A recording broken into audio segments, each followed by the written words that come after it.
Hey everyone, Theo here. In this video, I want to show you how to mix vibrant colors using the colors that you may already have in your watercolor palette box.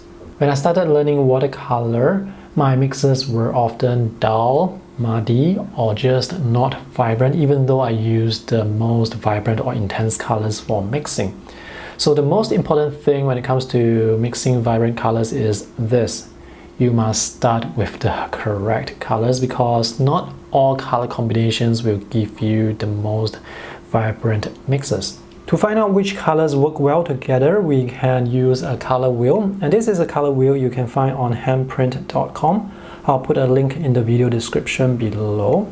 This is not the usual color wheel we are used to seeing because with this color wheel, we have pigments and the colors arranged according to, well, the color wheel and also how vibrant the colors are.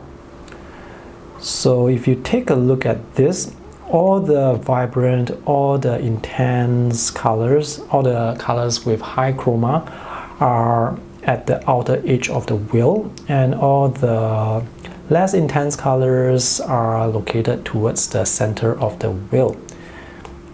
So if you take a look at the colors that are near the edge of the wheel, at a glance you will be able to tell that this is orange, this is yellow, this is red.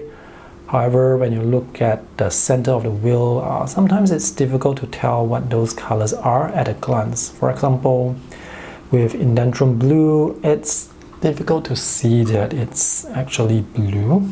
So how do you choose the colors for mixing? It's very simple.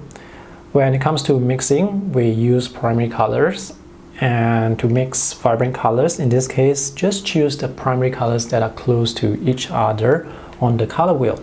For example, if you want to mix a vibrant orange, you can just look at the color wheel to look for yellows and reds which are close to each other. So in this case, I have some yellows here which are very nice, warm yellows, Hansa Yellow Dip, PY65, nickel dioxin yellow PY153, and nickel azo yellow PY150, quinacridone gold. These are all good options for mixing a vibrant orange.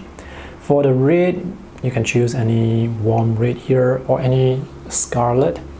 So just compare the colors that are on this chart, on this color wheel, to the colors or the paint that you already have. So you can use the same method to choose colors to mix vibrant greens. Just choose the yellow and the blues that are close to each other on the color wheel.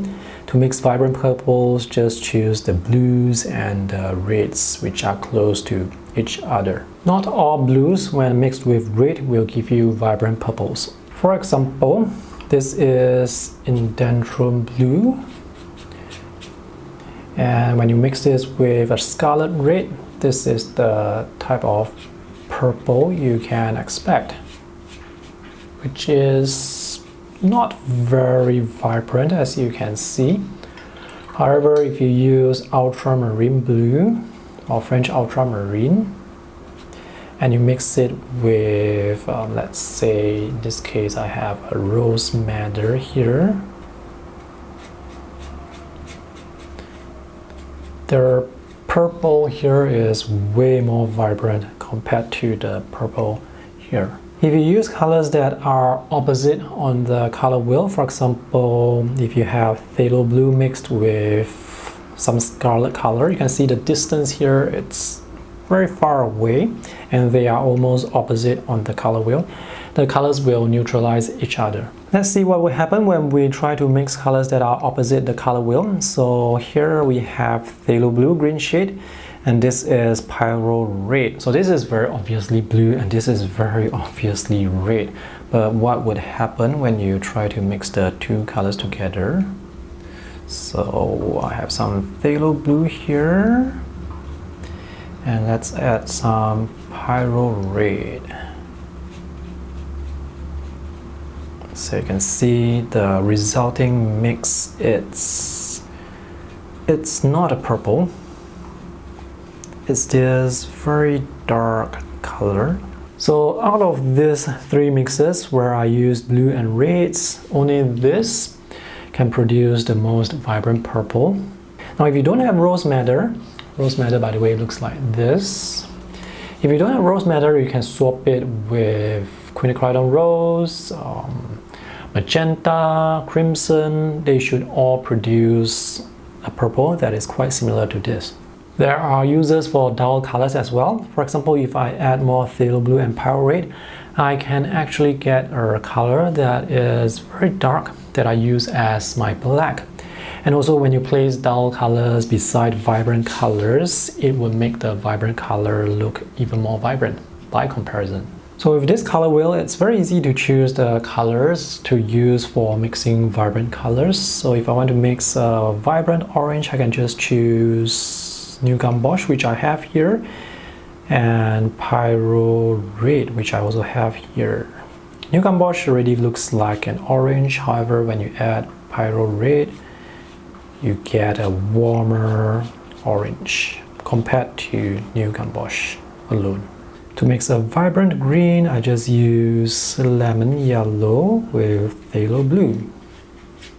So this is the yellow green that I can get. So color selection is very important when it comes to creating vibrant mixes.